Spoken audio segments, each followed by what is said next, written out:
बात हो रही है कि क्या पाकिस्तान तहरीक इंसाफ ने सिंध हुकूमत के हवाले से जो तहरीक इंसाफ की सिंध की क़यादत ने दावे किए थे वो इरादे तर्क कर दिए हैं आज सुप्रीम कोर्ट की प्रोसीडिंग्स के बाद, या मामला ही कुछ और था। आज वज़ीर इत्तलात फवाद चौधरी ने कराची आना था, मुलाकातें करनी थी, इस हवाले से बहुत ज़्यादा क़यासराइयाँ हो रही थी।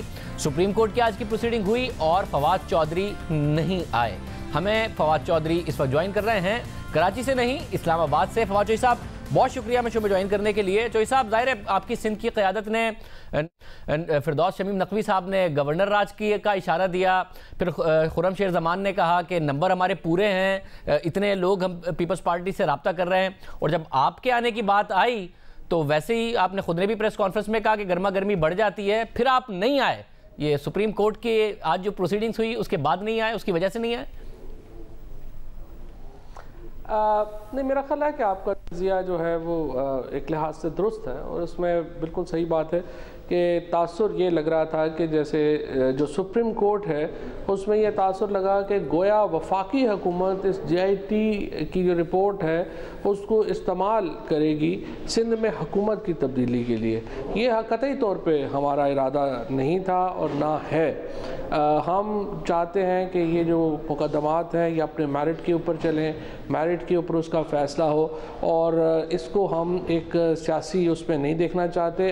जो सियासत भी हम बात करते हैं मुराद अली शाह साहब की तब्दीली की, वो भी उसकी भी बुनियाद हमारी कोई, आप समझिए कि उसमें ये कोई सियासी फ़ायदे के ऊपर नहीं है, वो हमारी एक इखलाकी बात है। हम ये समझते हैं कि जब मुराद अली शाह साहब के ऊपर फॉर्मलाइज हो गए हैं चार्जेस और JIT ने उनके ऊपर इल्ज़ामात लगाए हैं तो उनको हट जाना चाहिए, और पीपल्स पार्टी से ही बेशक आप किसी और शख्स को अपना चीफ मिनिस्टर इलेक्ट कर लें। तो ये तासुर, यकीनी तौर पे आपका तासुर ठीक है कि उसके बाद ये तब्दीली है। तो जैसा ये जो आपने कहा कि अब इंट्रा पार्टी ही तब्दीली आ जाए, यानी पीपल्स पार्टी ही, तो ये सिंध क़यादत को भी बता दिया है। और आज आपकी इमरान खान साहब से जो 3 मुलाकातें हुई वो भी इसी तनाजुर में हुई, उसके बाद ये फैसला हुआ कि भाई ये हमने सिंध हुकूमत नहीं हटानी है, तहरीक इंसाफ की हुकूमत नहीं बनानी है, वरना उससे पहले क्या ये इरादे हो रहे थे? देखिए, बात यह है कि जो सिंध के अंदर एक जाहिर है कि गर्मा गर्मी आती है जब इस तरह की एक JIT रिपोर्ट आए जिसमें अरबहा रुपया जो पता चले कि साइफन अवे हो गया है, तो उसके बाद जाहिर है कि एक वहाँ पर डिबेट होनी ज़रूरी थी। लेकिन जो हमारा बुनियादी मकसद ये नहीं था और ना है कि हम इस रिपोर्ट को इस्तेमाल करेंगे सियासी फ़ायदे के लिए। हम समझते हैं कि जो सिंध की जो हमारी मुकामी क़यादत है उसकी एक पॉलिटिक्स है, वो मुकामी पॉलिटिक्स है, और उस मुकामी पॉलिटिक्स की अपनी एक अहमियत है। उसके तनाजुर में उन्होंने जो बातें की हैं वो जाहिर है कि उनकी अपनी बातों में वज़न है, और जो ये इसमें कोई शुबा नहीं है कि सिंध में पीपल्स पार्टी के भी बहुत सारे MPA जो हैं वो उनका राब्ता बहाल हुआ है, उनका राब्ता हुआ है हमारी क़यादत से और ख़ुद मुझसे भी, और कुछ इस किस्म की एक मूव चाहते हैं वो। लेकिन हमें उम्मीद है कि मुराद अली शाह साहब ख़ुद अपना इखलाकी दबाव महसूस करेंगे और ओहदे से अलहदा हो जाएंगे। अदरवाइज ऑप्शन तो ज़ाहिर है हमेशा आपके सामने होंगी। मतलब अगर आप कराची आते तो फिर उन रहनुमाओं से मुलाकातें भी करते, या फिर कुछ जो सिंध की क़यादत का एजेंडा था हुकूमत बनाने का तहरीक इंसाफ की सिंध में, उसको ही आगे बढ़ाते अगर आप आते? देखिए, जो सिंध में आने का जो मकसद था वो तो ज़ाहिर है कि जो अपनी हमारी एक इत्तेहादी है, हमारी जो क़यादत है उसको एतमाद में लेना था, और प्राइम मिनिस्टर साहब ये समझते थे कि जो हमारी वहाँ की क़यादत है उसको वफाक की तरफ से एक ये पैगाम जाना चाहिए कि ये जो सिंध की जो JIT है ये है क्या, और इससे जो सिंध के अवाम को ज़ाहिर है नुकसान पहुँचा। सिंध के पैसा जिस तरीके से सिंध के बजाय दुबई और लंदन में ख़र्च किया गया, उसके ऊपर उनकी जो ओपिनियन है, उसके ऊपर उनकी जो एक मुद्दा है, उनकी जो दलील है वो भी सुनी जाए और अपना मामला भी उनके सामने रखा जाए, और इसके बाद ही एक ज़ाहिर है पॉलिटिकल एक हिकमत अमली है वो रहती है। लेकिन मैं आपको ये ज़रूर बता दूं कि अगर मुराद अली शाह साहब अपने ओहदे से अलहदा नहीं हुए तो यकीनी तौर के ऊपर पीपल्स पार्टी को वहाँ पर सिंध में मुश्किलात का सामना करना पड़ेगा। क्या करेंगे आप? मुराद अली शाह साहब ने और पीपल्स पार्टी ने और बिलावल भुट्टो ज़रदारी ने तो क्लियर कर दिया कि उनको भरपूर एतमाद है मुराद अली शाह पर। किस किस्म की मुश्किलात होंगी, क्या करेंगे आप लोग?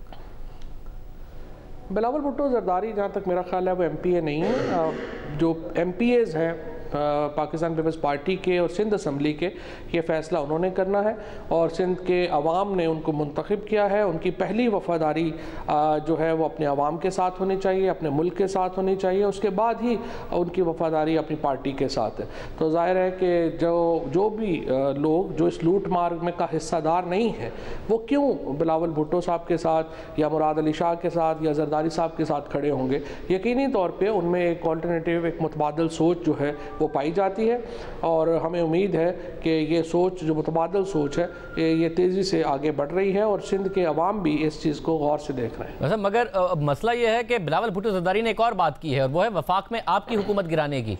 अब यहाँ तो आप कह रहे हैं कि सिंध में बहुत सारे लोग हैं जो नाला होंगे पीपल्स पार्टी से और वो मामला होगा। ये पिछले दौर में भी बहुत ज़्यादा बातें हुई। शेख रशीद साहब तो नून लीग में फॉरवर्ड ब्लॉक की बहुत अरसे से बातें कर रहे हैं, वो भी नहीं बना। मगर आपकी हुकूमत तो सिंपल मेजॉरिटी पर नहीं खड़ी है, इत्तेहादियों पर खड़ी है, पंजाब में भी और मरकज़ में भी। पीपल्स पार्टी अपनी एब्सोल्यूट मेजॉरिटी पर खड़ी है। तो बिलावल भुट्टो जरदारी अगर काउंटर धमकी दे रहे हैं तो आपकी हुकूमतें नहीं खतरे में पड़ सकती? देखिए, हर चीज़ का एक तो होती है कि एक तो स्टेटमेंट की हद तक बात है कि हम ये कर देंगे वो कर देंगे, एक मारूजी हालात होते हैं। सो जो भी सीरियस एनालिस्ट हैं वो देख रहे हैं और उनको मालूम है कि वफाकी हुकूमत की और PTI की हुकूमत की इस वक्त स्ट्रेंथ क्या है और पीपल्स पार्टी की हुकूमत की इस वक्त स्ट्रेंथ क्या है। जमहूरियत में जो असल स्ट्रेंथ है वो आपकी मॉरल स्ट्रेंथ होती है और नंबर्स आपके उसके बाद आते हैं। सब देख रहे हैं कि हमारी मॉरल स्ट्रेंथ क्या है और इस वक्त जो बिलावल भुट्टो साहब की पार्टी है उसकी मॉरल स्ट्रेंथ क्या है। सो मेरा ये ख्याल है कि ये तो जो तज्ज़िया निगार हैं वो खुद देख सकते हैं कौन कहाँ खड़ा है। अच्छा, मगर इलेक्शन से पहले जो आपने कैंपेन बिल्डिंग की थी इमरान खान साहब ने, वो भी इसी बात पे की थी कि पीपल्स पार्टी की कोई मॉरल स्ट्रेंथ नहीं है, कोई काम नहीं किया इन्होंने और 2013 के मुकाबले में ज़्यादा सीटें लेके आई है पाकिस्तान पीपल्स पार्टी। कराची में स्वीप कर गए आप, सिंध में कुछ नहीं कर पाए, इंटीरियर सिंध में आप, और पीपल्स पार्टी की जो इस वक्त सीटें हैं वो 2013 से ज़्यादा हैं। तो मॉरल स्ट्रेंथ और कैसे ड्रॉ करेगी? 4 महीने तो हुए इलेक्शन को। जो मामला था ना पिछले इलेक्शंस में, जो लोग सिंध के पॉलिटिक्स को बड़े गौर से देखते हैं, जो लोग समझते हैं, उनमें यकीनन आप भी शामिल हैं, उनको मालूम है कि सिंध के इलेक्शंस किस माहौल में हुए थे। उनको मालूम है कि किस तरीके से एक जाल बुना गया था बदमाशी का, गुंडागर्दी का, डर का, खौफ का, और वो आलम था जिसमें इंतखाबात हुए थे। जो आज़ादियाँ अब आवाम को मैसर हैं उस वक्त मैसर नहीं थी और अब अगर इलेक्शंस हुए तो जरदारी साहब के लिए तो अपनी सीटें जीत पाना भी मुश्किल होगा। तो जाए कि वो बाकी सीटें जीत सके, लेकिन बहरहाल ये इल्ज़ाम तो पीपल्स पार्टी और नून लीग आप पर लगाते हैं। इंटीरियर सिंध में GDA बनी, उन्होंने चैलेंज किया पाकिस्तान पीपल्स पार्टी को, उसके बावजूद पीपल्स पार्टी जीती है। कराची में अगर पीपल्स पार्टी हार गई और आप लोग जीत गए तो इंटीरियर सिंध में ऐसा क्या था कि GDA वो काम नहीं कर पाई, वरना कराची में भी पीपल्स पार्टी जीत जाती है अगर इतना ही खौफ और हिरास में और पीपल्स पार्टी ने ज़बरदस्ती इलेक्शन जीता। तो इल्ज़ाम तो आप पर लगाते हैं वो सारे के सारे, आप उन पर लगा रहे हैं। देखिए, ये दोबारा मैं ये कहूँगा, ये मेरे कहने की बात नहीं है। अगर मैं कहूँगा कि ये हुआ वो हुआ, ये जो लोग भी तज्ज़िया कर रहे थे, जो लोग भी करीब से सारी नशस्तों के ऊपर और तमाम इलेक्शंस को देख रहे थे, वो बेहतर जज हैं, वो बेहतर बता सकते हैं किन हालात में इलेक्शंस हुए। और मेरा ये ख्याल है कि इस वक्त जो खुसूसन इस GIT के बाद जो खुशरबा जो फैक्ट्स हैं जो सिंध के अवाम के सामने आए हैं वो भी उसको देख रहे हैं। और ऐसा नहीं होता कि मेरा ये ख्याल है कि ये समझना और सोचना कि इन चीज़ों का कोई फ़र्क ही नहीं पड़ता, ये मेरा ख्याल है कि अवाम इतनी बेवकूफ़ है। फौजी साहब, अब जाहिर है ये GIT है और अभी तक एक इंक्वायरी रिपोर्ट है, अपने मंतकी अंजाम तक पहुँचे और अगर कौम का पैसा लूटा गया है तो वो वापस आए, ये बड़ा लाजमी है। क्योंकि इस कौम ने अजमल पहाड़ी की 100 कत्लों वाली GIT भी देखी है, फिर अजमल पहाड़ी को रिहा होते हुए भी देखा है। इस कौम ने यह भी देखा है कि डॉक्टर आसिम ने दहशत गर्दों का अपने हॉस्पिटल में इलाज किया, ये GIT ने इल्ज़ाम लगाया और फिर उस GIT के सारे हक़ाइक़ गलत साबित हुए, हमने अपने प्रोग्राम में रखे। 482 अरब रुपए की करप्शन का डॉक्टर आसिम पर इल्ज़ाम लगा, फिर वो केस आगे नहीं बढ़ सका। तो ये भी अभी इंक्वायरी रिपोर्ट ही है, कैसे मान लिया जाए कि ये अपने मंतकी अंजाम तक पहुंचेगी, इस कौम का पैसा वापस आएगा और इन सबको सजा मिलेगी? फ़र्क है। जो इन्वेस्टिगेशन जिनकी तरफ आपने इशारा किया है वो ज़्यादातर ओरल इन्वेस्टिगेशन थी, यानी ज़ुबानी जो गवाहियाँ थी उनके ऊपर थी। ये जो इन्वेस्टिगेशन हुई है ये तो तमाम की तमाम कागजात के ऊपर है, बैंक अकाउंट्स के ऊपर है, एक कड़ी दूसरे से मिलती है। ऐसे लगता है कि जैसे एक जंजीर है जो बुनी गई है, और इसकी जो एविडेंस है वो बहुत ज़्यादा है। लेकिन जहाँ पर नीयत सही ना हो वहाँ पर तो कुछ भी हो सकता है। पहले भी कई नवाज शरीफ से जरदारी साहब के ऊपर जो केसेस थे वो कुछ झूठे तो नहीं थे, लोग तो जानते हैं, लेकिन किस तरह वो उनमें जो है वो रिहा हुए, किस तरह से वो उनको NROs मिले, ये भी सबके सामने है। फ़र्क तो इमरान खान का है, फ़र्क बाकी तो पाकिस्तान वैसा के वैसा ही। फ़र्क सिर्फ यह है कि इमरान खान एक ऐसा लीडर है जो पाकिस्तान के अंदर एक नए पाकिस्तान की बुनियाद रख रहा है, और नए पाकिस्तान की बुनियाद ये है कि कानून की नज़र में सब बराबर है। देखना यही है कि ये मामला आगे चलेगा तो कैसे चलेगा। मतलब साथ ही बताइएगा कि अब 172 नाम जो ECL पे डाले, सुप्रीम कोर्ट बहुत ज़्यादा नाला नजर आई। आज चीफ जस्टिस ने बहुत सख्त रिमार्क्स दिए कि ये क्या किया है, एक सूबे के चीफ मिनिस्टर को डाल दिया है। हमें जो इब्तिदाई मालूमात मौसूल हुई थी वो ये थी कि वफाकी हुकूमत ने बाकी नाम तो डाल दिए थे, मगर मुराद अली शाह के नाम पर वो गौर कर रहे थे कि डाला जाए या ना डाला जाए ECL में, मगर उसके बाद वो नाम भी डाल दिया गया। बहुत नाराज हुई है सुप्रीम कोर्ट, तो अब किस तरीके से रिव्यू करेंगे आप इस मामले को? ये तो सुप्रीम कोर्ट है जो कि कैबिनेट को भेजा है रिव्यू करने के लिए। देखिए स्टैंडर्ड हमारा ये है, स्टैंडर्ड ऑपरेटिंग प्रोसीजर ये है कि जब भी नैब, FIA या JIT या कोई भी इन्वेस्टिगेटिंग एजेंसी नैब को, हमें कैबिनेट को ये भेजती है कि ये फलाने लोग हैं, ये मतलूब हैं और शक है कि ये मुल्क से फ़रार हो जाएंगे, तो कैबिनेट हम एज ए प्रिंसिपल उसको मंजूरी दे देते हैं। लेकिन ये जो मुराद अली शाह साहब का नाम है, इसीलिए तो हम कह रहे हैं कि उनको अपने ओहदे से अलहदा हो जाना चाहिए। बुरा तो लगता है कि चीफ मिनिस्टर है और उसका नाम ECL पे है, लेकिन आपको याद होगा कि सिटिंग फाइनेंस मिनिस्टर पाकिस्तान में इसी तरह से स्पेशल प्राइम मिनिस्टर के जहाज़ के ऊपर फरार हो गए और वापस नहीं आए। सो पाकिस्तान की एक तारीख है, उसको भी सामने रखना है। अब देखते हैं काबीना के सामने आएगा तो फिर इसके ऊपर गुफ्तगू होगी। फौजी साहब, ज़ाहिर है अगर एक तारीख है ऐसी पाकिस्तान की कि वो फरार हो गए और वापस नहीं आए, और आप यही चीज़ अप्लाई कर रहे हैं मुराद अली शाह और दूसरे लीडरान पर, यहाँ तक कि बिलावल भुट्टो जरदारी पर और आसिफ जरदारी पर, फरियाल तालपुर पर, तो परवेज़ खटक या फिर अलीम खान, जुल्फ़ी बुखारी और जो आपके दूसरे रहनुमा चीफ मिनिस्टर खैबर पख्तूनख्वा, वो मुल्क से भाग जाएं, वापस ना, ये भी तो हो सकता है, उन्हें भी डाल दें ECL में। बिल्कुल दुरुस्त है। और इसीलिए अगर आपको याद हो कि जुल्फ़ी बुखारी का नाम जो था ECL के ऊपर आया, कैबिनेट ने रिमूव नहीं किया, वो अदालत में गए, अदालत से हुक्म लेके आए और उनका केस जो है वो रिमूव किया गया।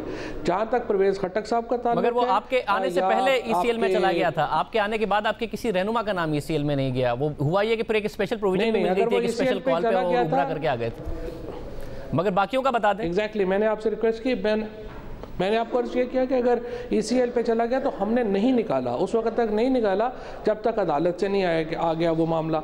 जहाँ तक महमूद खान साहब का ताल्लुक है, उनको बतौर गवाह बुलाया गया है, बतौर एक्यूज नहीं बुलाया गया। इसी तरीके से जो परवेज़ खटक साहब का मामला है, अगर नैब उनको कहेगी, ये तो इन्वेस्टिगेशन एजेंसी की सवाबदीद है, अगर वो कैबिनेट को भेजेगी तो फिर ही कैबिनेट उस पर कोई फैसला करेगी। ये सवाल तो आप नैब से कर सकते हैं, हमसे तो नहीं। मगर ये आप कह रहे हैं, ये नैब ने नहीं कहा कि आपके चीफ मिनिस्टर खैबर पख्तूनख्वा को बतौर गवाह बुलाया गया था, मगर फिर उस पर सवाल उठता है ना। आपने हमारे एक प्रोग्राम में कहा था कि अगर हमारी पॉलिटिकल बैकिंग नहीं होगी तो हम इनको इन्फ्लुएंस नहीं कर रहे हैं, मगर ये इदारे काम कर नहीं सकते, इतने बड़े बड़े चोरों को पकड़ नहीं सकते क्योंकि हमारी पॉलिटिकल बैकिंग है। तो सिर्फ अपोजिशन के लिए है, अपने रहनुमाओं के लिए नहीं है कि ये इदारे आपके रहनुमाओं को ECL में नहीं डाल पाते, दूसरों के लिए 172 नाम आपको भेज देते हैं और आप फौरन अप्रूव कर देते हैं। फ़र्क है ना, हमारे रहनुमा जो है वो 10-10 साल बिलियंस ऑफ रुपीज़ के ऊपर नहीं बैठे, इन लोगों ने बिलियंस ऑफ रुपीज़ खर्च नहीं किए हुए उस तरह से।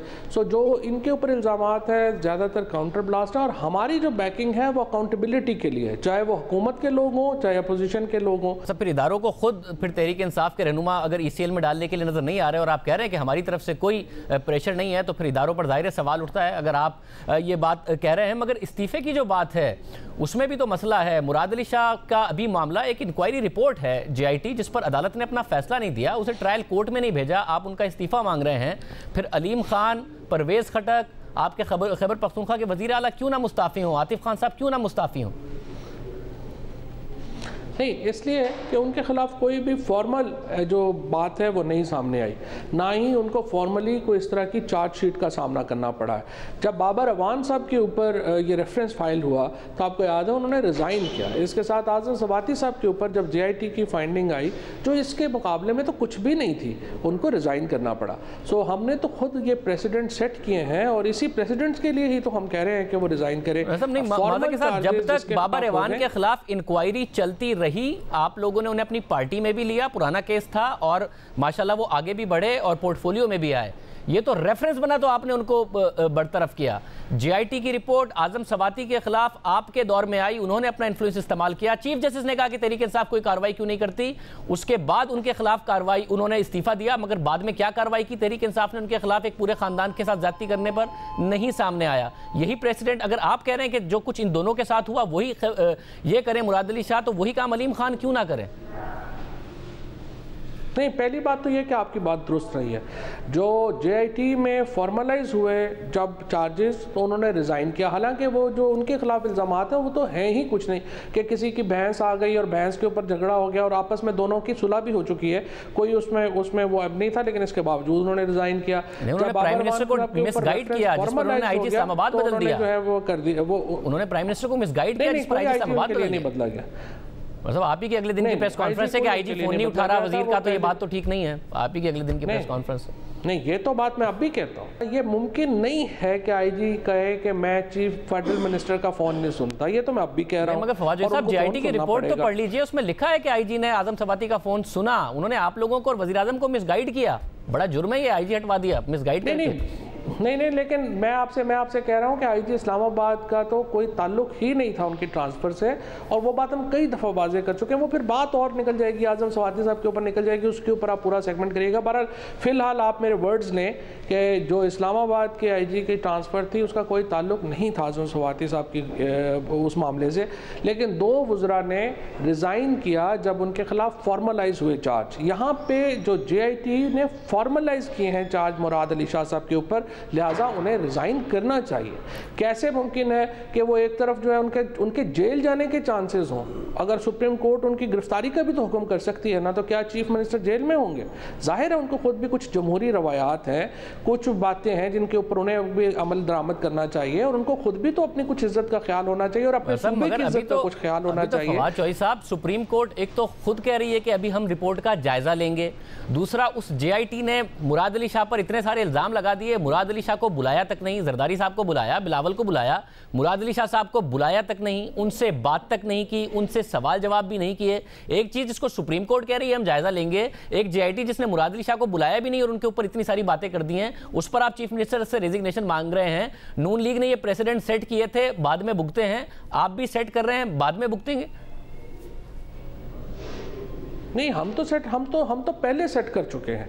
हमारे तो 2 फेडरल मिनिस्टर्स ने रिज़ाइन कर चुके हैं, लिहाजा हम यही समझते हैं कि यही प्रेसिडेंट जो है वो मुराद अली शाह साहब को लगाना चाहिए और उनको रिज़ाइन करना चाहिए। और अगर वो रिज़ाइन नहीं करेंगे तो जाहिर है फिर हमारे पास जो पॉलिटिकल ऑप्शंस हैं वो हम यूज़ करेंगे और मुराद अली शाह साहब वज़ीर आला नहीं रह सकते। आपको नहीं लगता कि JIT को कम से कम इतने बड़े इल्जामात लगाने से पहले मुराद अली शाह को एक दफ़ा बुलाना चाहिए था, उनसे पूछना चाहिए था, पूछगछ करनी चाहिए थी, जैसे आसिफ जरदारी फरियाल तालपुर और बिलावल भुट्टो जरदारी से की है कि भाई आपने ये सारे काम कैसे किए हैं? जब उन पर इतने सारे इल्जामात लगाए गए हैं, आप लोगों ने उन्हें ECL पर डाल दिया है, अदालत के लिए जायजा लेंगे, आप एक वर्डिक्ट दे रहे हैं चीफ मिनिस्टर सूबे के खिलाफ और उनको बुलाया भी नहीं गया, उनका वर्जन भी नहीं लिया गया।